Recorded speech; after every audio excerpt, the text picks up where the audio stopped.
북한이 추가 도발할 경우라는 조건을 달았지만 지금 흘러가는 상황을 보면 여러 남북 합의에 효력이 정지되는 건 시간 문제로 보입니다. 그래서 그 속사정을 듣기 위해서 대통령실을 취재하는 김정우 기자를 오늘은 스튜디오로 불렀습니다. 자, 김 기자 어서 오십시오.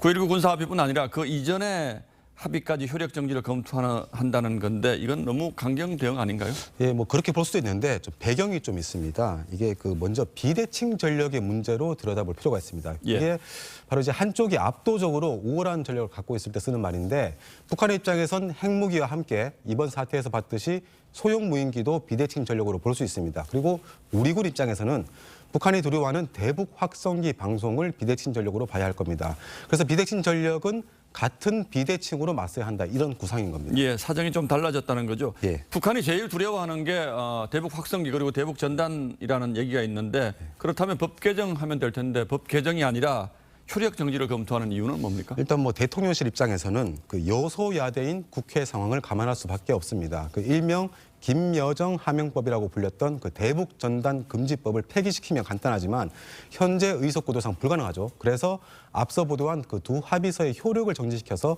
무효화하는 방식의 우회 방안을 찾은 겁니다.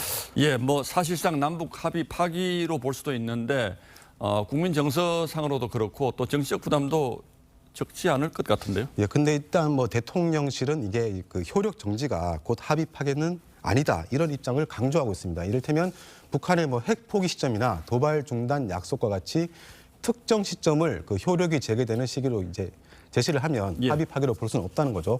그래서 법적으로 보장된 대통령의 효력 정지 권한을 활용해서 북한의 도발을 막아보겠다는 겁니다. 북한이 최근 들어서 위반을 많이 하는 것 같은데 9.19 합의 위반 건수는 얼마나 됩니까? 예, 그 전체 위반 건수가 17건인데 그중 지난 석 달 동안에만 15건이 나왔다고 합니다. 예. 또 9.19 합의의 좀 상위 합의서 개념이라 볼 수 있는 그 평양 선언과 판문점 선언 모두 한반도 비핵화 목표를 전제로 하고 있는데 북한이 지난해 그 핵무력 법제화를 하면서 사실상 파기됐다고 보는 시각도 있습니다.